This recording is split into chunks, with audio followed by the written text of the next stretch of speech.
Okay, thank you, Lasanya. First, we have to, as we say, we have to name the evil, We have to call it by a name. And in the Bible, you often hear Jesus calling out the evil to come out. So part of uh,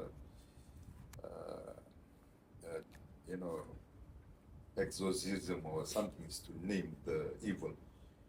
And in the Jewish tradition, when you name something, you almost like take charge of this thing. So first we want to name the evil. That's uh, uh, one of the greatest evil facing society now is the evil that comes from pornography. So let's give it a name that it's evil and it's having a bad impact on the world. Not only Fiji, the whole world faces this problem. Fiji today, from some sources, state that Fiji is in the top 10 in the list of countries with the highest number of internet searches in pornography. So that's, I don't know how many, we are a very small country, man, but we are among the top 10. And so that's quite serious. When you look at some statistics from abroad, I was reading an article that appeared in a Catholic journal. It says that that a survey carried out in 2016 showed that 4.6 billion hours of pornography on one website alone. That people like altogether 4.6 billion hours. And I don't know what's the span, but spent only one website.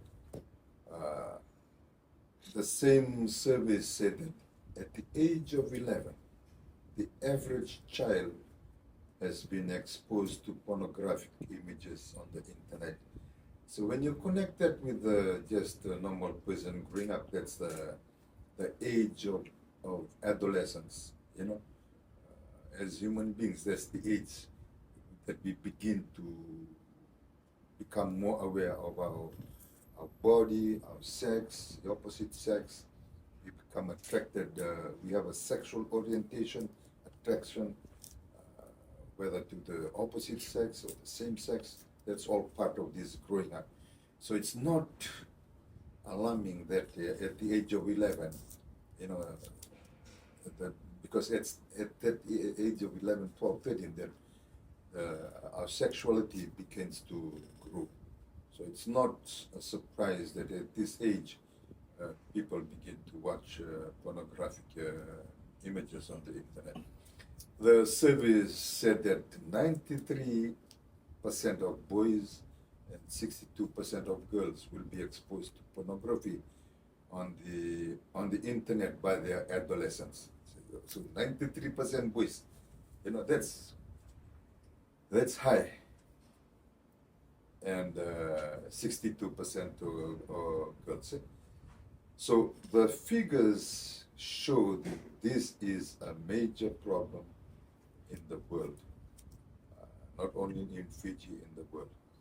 And for church, this is also a big problem because of the negative impact that it has on people. So,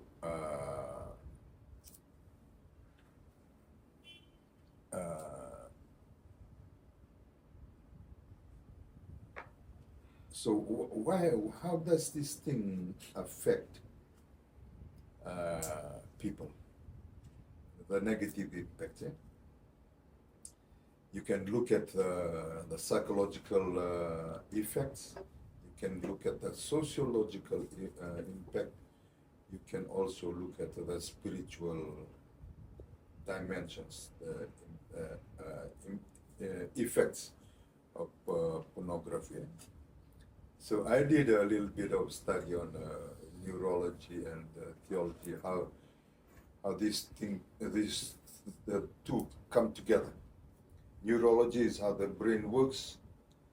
Theology is all about God coming to save us. Part of our saving us is changing for conversion, change of attitude. And there is a place where these two meet. In theology, in church, when it comes to talking about God, it's always about salvation, God saving us from our sins and conversion, change of attitude. But neurology also shows how our attitude is built in from the things that we see, and how repeatedly, if we see things, if we continue to see ourselves as no good, hopeless, then we are building a very poor self-image. But it's that repetitive telling yourself, or other people telling you that you are no good, you are waste time, then that repeated message gets imprinted in the mind, and that becomes a behavior and a mental attitude somebody gets. But this repeated. So the same thing with pornography. If it's repeated, then and then that affects the brain and then the social life of this person. And because pornography is just between you and the screen, then you are being drawn away from what life should be. We are human beings. We survive on relationships. So if your relationship is just to the screen, then your level of relationship and humanity is being lowered by just this behavior. So you see there how the psychology impacts the person's social life. On the spiritual level, there is also it has an impact on this, because in the Bible we are told that we are made in the image and likeness of God, that we are created male, female, that God has a plan for our sexuality, and that is our relatedness and how sexes help complement each other. So the male helps to complement and brings the female to become more wholesome in marriage, and vice versa, how the woman complements the man in marriage so that the man becomes more wholesome. And so marriage has a complementariness, complementary nature that contributes to the relationship, to the humanity. Now, when somebody's life is addicted to the screen, so you can understand the scenario is of a person is hooked up to the screen, not hooked up in a relationship to a human being, but his own selfishness, and it's about himself and what's there on the screen. So in other words, this, we are being made in the image and likeness of God, drops, because we are using our sexuality not to help bring about the image of God in the other person through our relationship, but through we are diminishing the level of our humanity, So our level of being sacred, being in the image of God, diminishes. So that's a big drop in the dignity of the human person. And when somebody is addicted to pornography, then he is living in isolation. He's not in relationship. He's not in relationship with others, people, community, and with God. So the pornography, reduces the sacredness of our humanity, and that it just makes a person live in isolation by himself, and it'll be a very life that is poor, a life that is deprived of the fullness of life. So I guess those are the when you're talking about why we are like this. Those are some of the reasons of the effects of pornography. Now, I want to add on something here that can be helps us to understand this kind of addiction, and it's also related to drugs and alcohol and grog or food addiction. Yeah? There is one thing that is common in all human beings, and that is we are creatures. We are what they say in philosophy, we are finite beings. That means God is infinite. That means God has it all. God is the total being. We are not gods. We are creatures. We are finite. That means we don't have that fullness of life that God has. So we are always like falling short. That St. Paul says, the good I want to do, I don't do, and the bad things that I should avoid, these are the things that I do. So our life, unfortunately, our life is like that. We don't have it all because we are finite. Again, finite means we are limited. Now and then we fall short of our dreams. St. Paul says it very clearly that,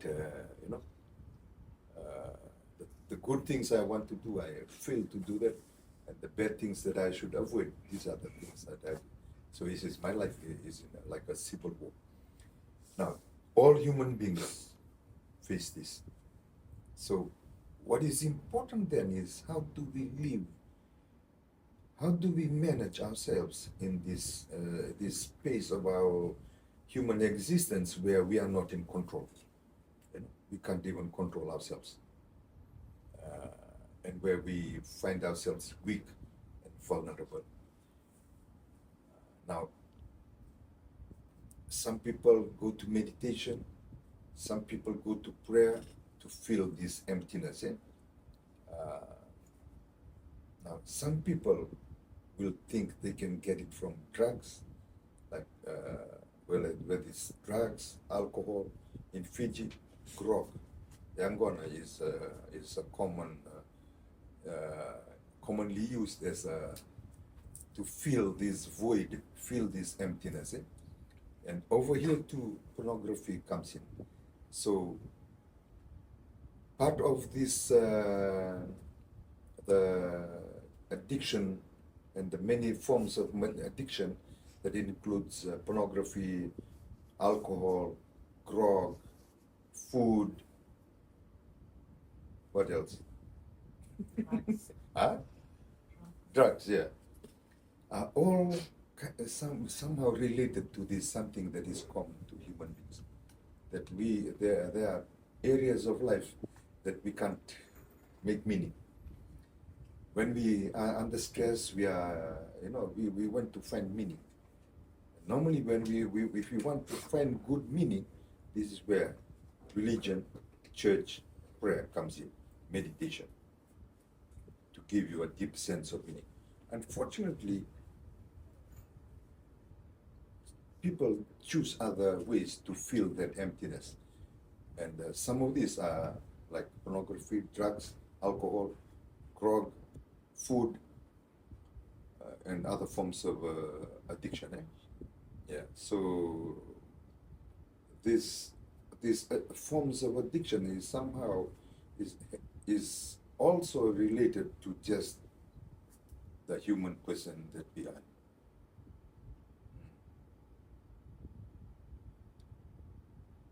Yeah. What's your next question?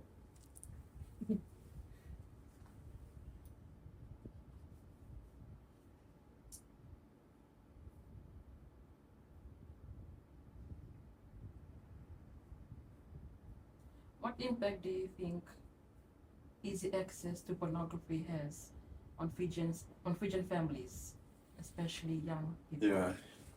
We've talked about the impacts, like the negative impact. First thing, it hooks people into a life devoid, that means deprived of good relationship. Now, we are human beings. We are social beings. We need good relationships to fill our lives, because we are human beings, relational beings. It's a big concern. When I go home, I see all my our young kids at home. In one room, 4 or 5 kids, but not relating to each other. Everybody is glued to their gadget. It becomes a worry. Kids are not relating, talking to each other. If that becomes the dominant mood of existence, it's a big worry, because human beings are not born to be by themselves and relating to a gadget. God did not make us like that. God is a relational being. God is love. We are created in the image and likeness of God, who is love. We should be in that kind of relationship of loving, speaking to each other, and the human beings are supposed to be that way. But what we are seeing, and it should be a big wake-up call for everybody, and that is our lives, instead of being relational, our lives have become very individualistic. People can be in one room and everybody has a gadget in their hand. Even some married people, they can be sitting close next to each other, but in their own worlds. So this is a big worry, and that can really turn our world upside down unless we change our behavior patterns in our families to our children. And to make it worse, parents are using the telephone and gadgets to keep their children occupied, not to cry and those kind of things. So that's a big, it's like the water flows down this way, flows down to the sea. What we are doing is trying to change the way the water flows. We are trying to make the water go back or go another way. So human beings are supposed to be living like this, in relationship, talking, relating with each other. The communicating love in the various dimensions, whether it's talking, whether it's holding hands, whether it's hugging, whether it's comforting. But now, a baby cries, to comfort the baby, throw the phone to them. So the child is being deprived of the physical touch and the comforting that should come in words, in a physical embrace and touch, a hug, that should come. What should we do? What can faith groups do? What can the church do? First, from church teaching point of view, and from what the church teaches, is based on the Bible. God created us male and female. There are 2 stories about creation. The one is that both of them speak about God making human beings male and female. One of the traditions says that the woman was taken from the rib of the man. And the man said, the Bible says that the man was lonely. He needed a partner. soulmate. So woman was made to feel the incompleteness in the man. So from the story of the creation of human beings, we see there the gift of sexuality. We are made male and female, and the purpose of sexuality is for complementariness, that we can complement each other, and that the gift of sexuality is God has a purpose for it. That is to help us complement each other. So in marriage, the female helps complement and the man, and vice versa. The man helps to complement what is lacking in the woman.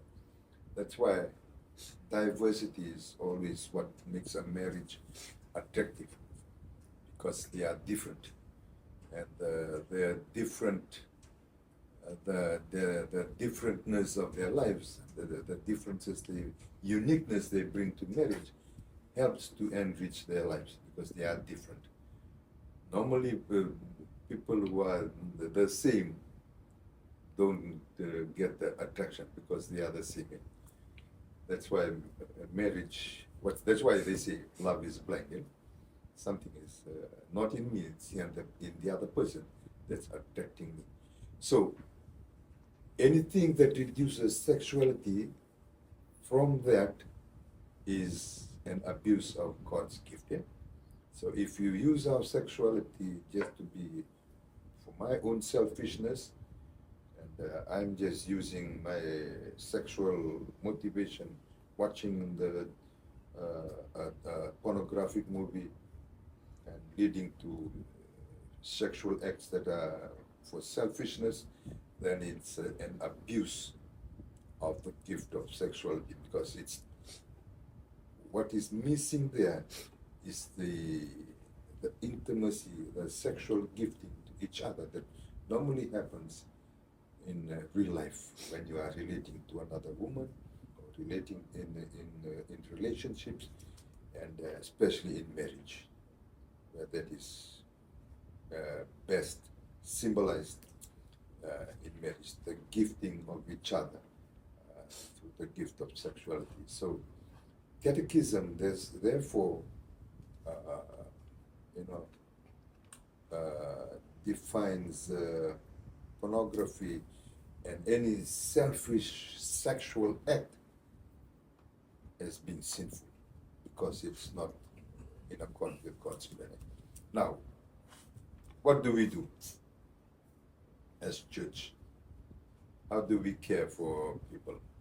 The first thing we have to offer these people, when we know somebody, we should give them advice, give them, help them so they can be healed and redeemed from this cycle of addiction. We have to tell them that there is hope, you can get out of this, whether it's addiction to pornography, alcohol, grog, food. These are the various kinds of addictions. Now, for one of the ways that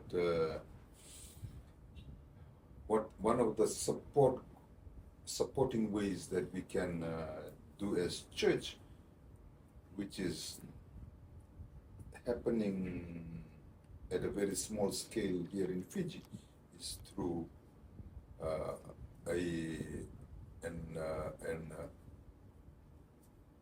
people as a response to addiction to alcohol. The program is commonly called as the AA 12-step recovery group, Alcoholic Anonymous 12-step recovery program. And there is a group here in Fiji that's running under the Salvation Army. Some years back, we had a group in St. Agnes Parish, but that's not, it's no longer going. But there is a group called Alcoholic Anonymous. So Alcoholic Anonymous is a support group for people who are addicted to alcohol. So over the years, when pornography and sex addictions came to the front, they developed a support group which is now called Sexaholics Anonymous. So it runs similar to Alcoholic Anonymous and provides a support group for those who people who are addicted to sex or pornography. Now there's an article that I was reading that talks about Sexaholic Anonymous, abbreviated as SA. Alcoholic Anonymous is AA. Now SA is commonly referred to the support group for Sexaholic Anonymous. So it's similar to the AA, Alcoholic Anonymous 12-step program. So it's a program for recovery. Now the AA program is now a world known recovery program for Alcoholic Anonymous. You can go around the world and you can be sure to find an AA support group close by. So here in Fiji, there's an AA group, support group that works under the Salvation Army. I have referred people to them for this support group. So it's a spiritual process, and the first step of the 12-step program is to admit that I am weak over my addiction, and I have no control over my addiction. So that's the first step, to admit that I am powerless over my addiction, whether it's to alcohol, pornography, food, grog, and then the other steps. And then the second step is to believe in a higher power. I can go through the 12 steps, but those are two very foundational things. To admit that I am weak. I am powerless over my addiction. And you can straight away recall the words in the Bible of St. Paul says, "What can I boast about? Nothing but only my weakness. Because it is in my weakness that the grace of God can be shown." Yeah? So that's one thing that church that we're having our Fiji Council of Churches workshop next week. We will definitely try and explore how we can provide a Sexaholic Anonymous program to help people who are addicted to pornography. We also already have the AA that deals with alcoholic addictions. We have to also establish a grogaholic support group for people who are addicted to grog, because grog too is causing a lot of negative impact in life, wasting money and time in grog, and then coming home and then the money is used to grog, and then a whole lot of problems arise from that. Okay, so that is a key program that it's already there. We just need to, we can just use the AA 12-step method to use it for sexaholics. These are some things that we can advise. Number one is to tell someone else about the pornographic problem. So just talking about it to someone helps to demystify or take away the claws that that hold you because of the addiction. Number two, become involved in a treatment program, and this is where these Sexaholics, Alcoholic Anonymous, Grogaholic Anonymous, and other forms of addiction come in. So in Fiji, I think we should be looking at setting up Sexaholics. We should be setting up Grogaholic Anonymous, people who are addicted to grog, and then alcohol. now drugs. You know? So when somebody, so we need to set up treatment programs for this. It can be counseling, it can be psychological, but the literature around these things, this support group that's called the AA 12-step program is proven to be one of the best around the world. Number 3, create a pornography-free environment. There are many resources that provide a checklist of how to purify the environment of pornography. It becomes very hard when you are working, when the tool for our work now is a screen. But we have to find a way that we are free from this kind of environment. Number 4 step is to establish a 24-hour support and accountability. Accountability partner or sponsor relationship is very useful component in the recovery process, they say. So there must be somebody who you can, it's like a sponsor, somebody to, journey with you. Number 5 is to care for your physical and emotional health. Now, this is very important because normally, there are things that trigger your wanting whatever your addiction is, whether it's pornography, grog, alcohol, food. Something happens, and most of the times it's stress, anxiety, worries.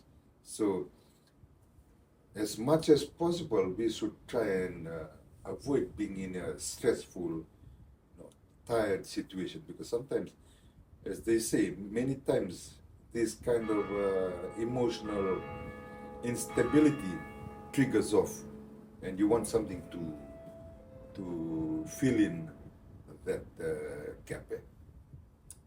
And the last one is start healing your sexuality. Many of us, especially in Fiji, we never grew up, we don't grow up in a very healthy sexual environment.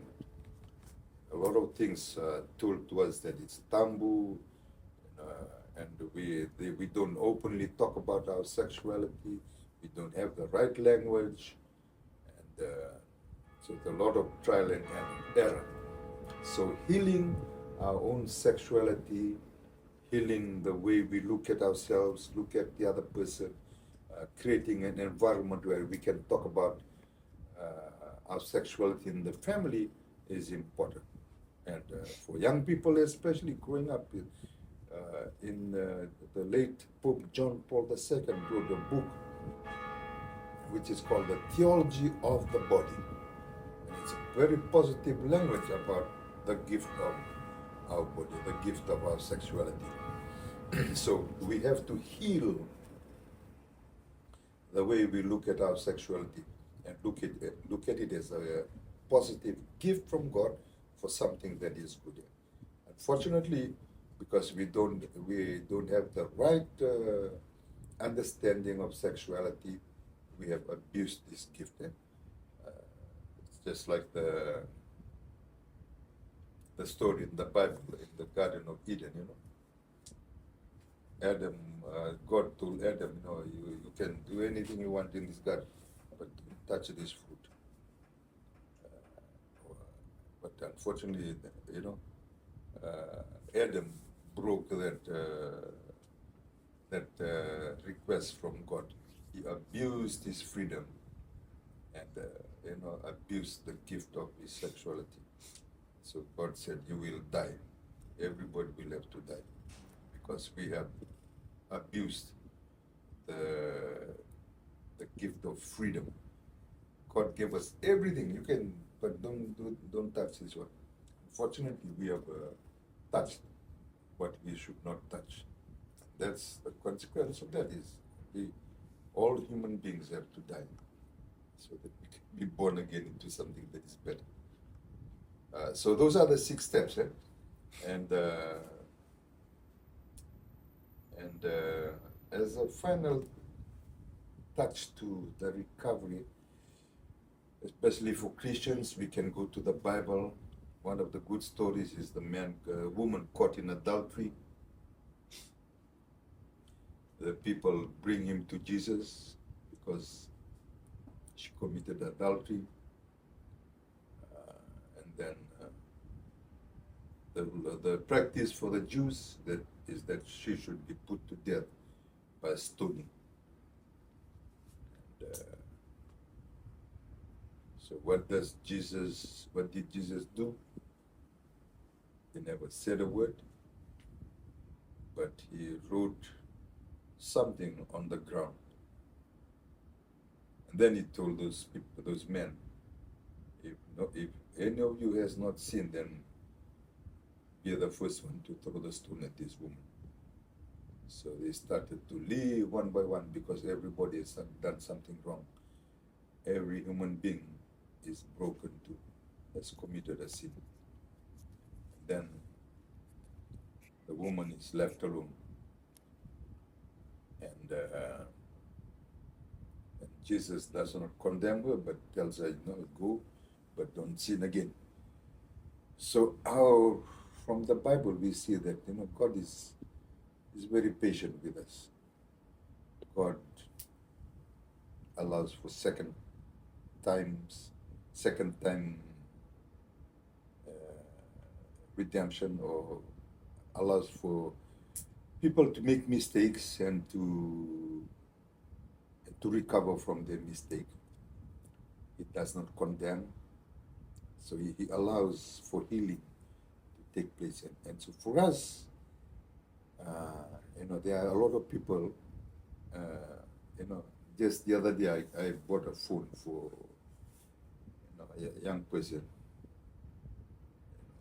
because I needed to be in contact with the person as he tries to go to university. But in the back of my mind, I say, I'm giving him a phone, but I'm giving him a whole lot of, a bundle of unknowns. So there's always the risk there. So as parents, as older people, as church, as community, we must be like Jesus. We must be very slow to damage the damage that's already done. We have to give people hope, give them a chance to give them the support that will help them heal and recover. So I was in China a few years ago. You can't get Facebook then. So that means countries can ban websites.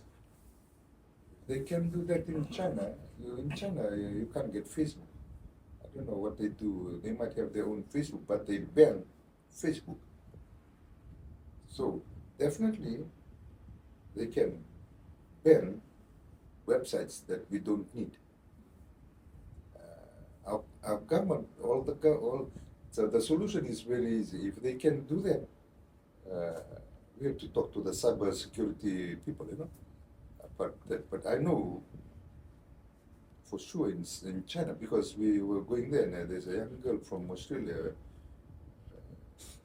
that we were traveling with. She was getting a little bit restless because she can't get Facebook. So in China, they block out Facebook. So if they can do that in China, then probably can do it here.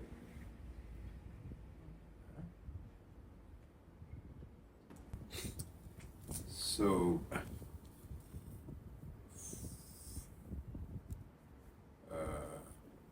well, I can tell you, we had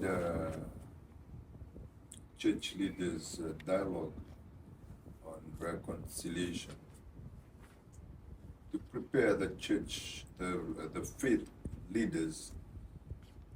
That means not only the Christian churches, but the other religions, understanding about reconciliation. So when the government comes to us for dialogue about reconciliation, we are in a good position to discuss this with the commission, those who are going to organize, to run the Truth and Reconciliation Commission. So that brought together about 60 people that represent the church and faith-based organization leaders, Christian churches, Baha'i, Muslim, Hindu, representatives. Then our process was trying to understand the different aspects of reconciliation, what it is, where do we start, the place of storytelling, the place of healing and forgiveness, because all different churches and faith communities have different understanding of reconciliation. So the dialogue was tried to bring together faith leaders into that dialogue. We call it a dialogue because that's the dynamics that we use there, which is prayer,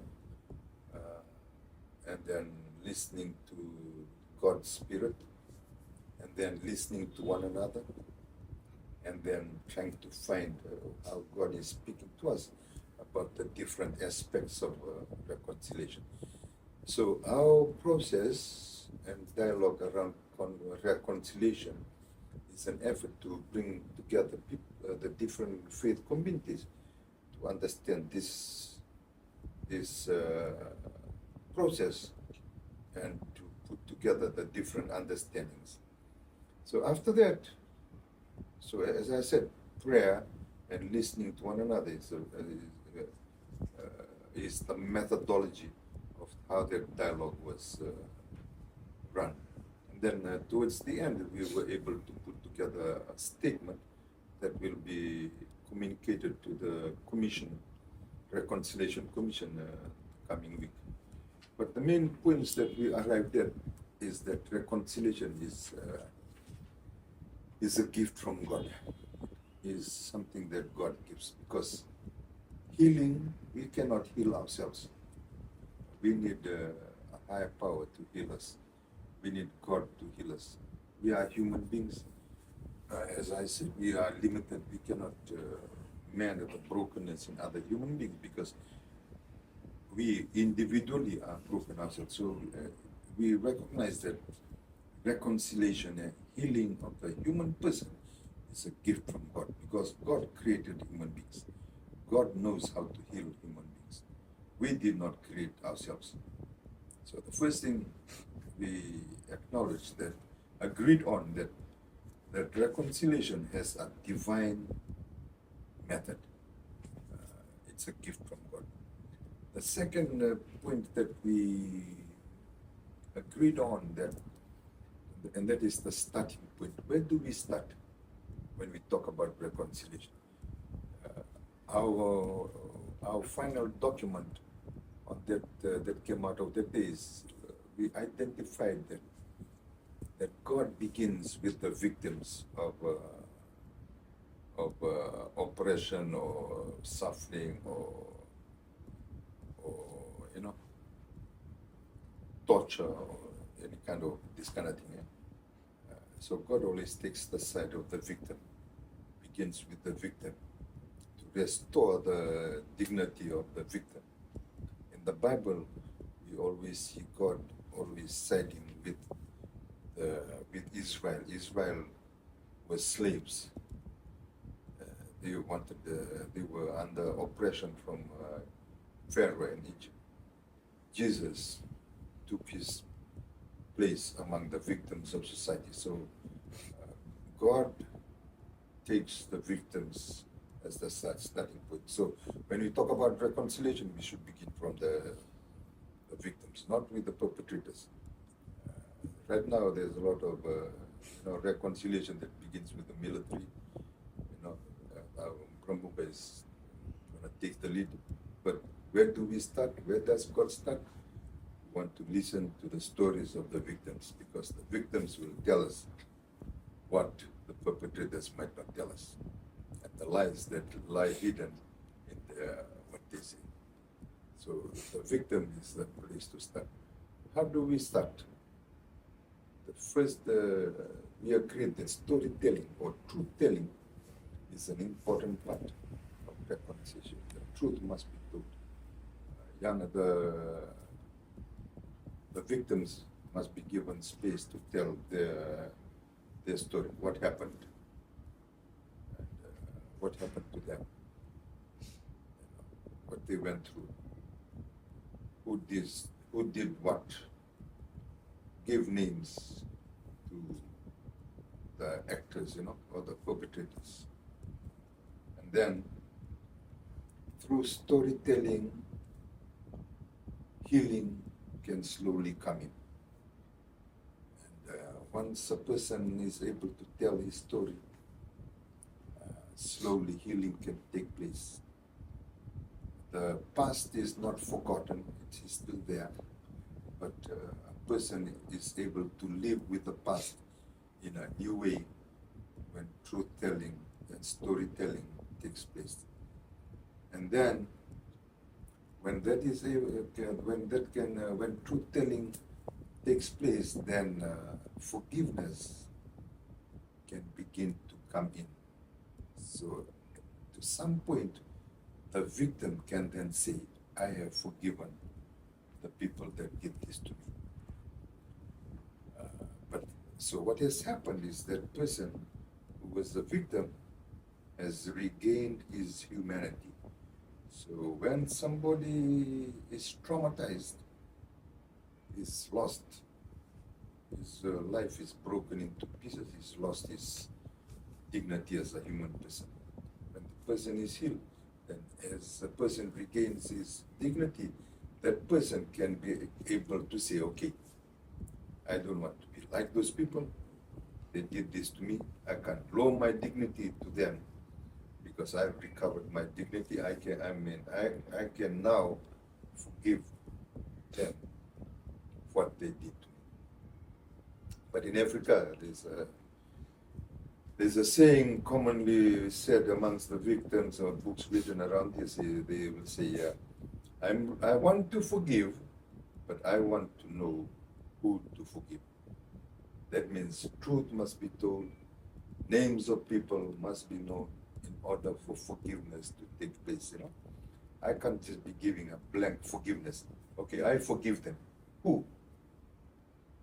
So to make the forgiveness full, I need to be able to come to say, so-and-so, John, I have forgiven you for what you did to me.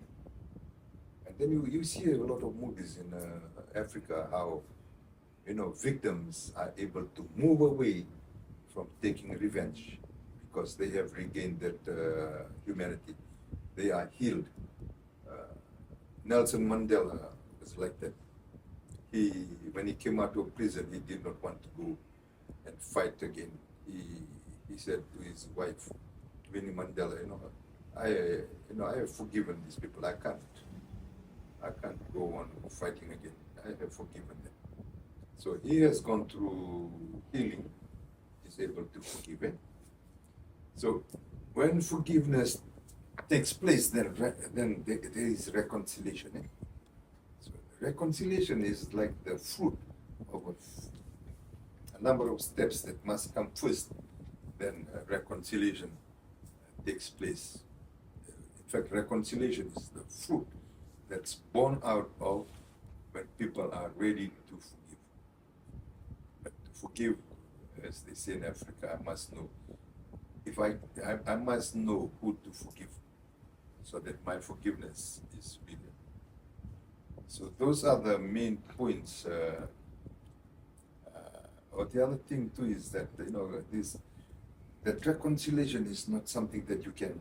Okay, we're going to do it from this time, this date to this date. You can't put a time on it because healing takes slow. It's recovery it's gradual. It's a process. That's another thing that we agreed on, that it is gradual. It takes time for healing to take place. It cannot be. You cannot say, okay, we're gonna give this time to this time. The military was a little bit like that. They said, but our reconciliation program is from here. By the end of this date, we want everything to be closed. You can't, as they say, you can't legalize or you can't programmatize reconciliation like a human strategy. It's a spiritual, that's the other thing. Reconciliation is a spiritual strategy. It's not something like a human project where there is a time frame, a beginning and end. and then you make a report. Reconciliation doesn't take place like that. Like, it's a spirituality.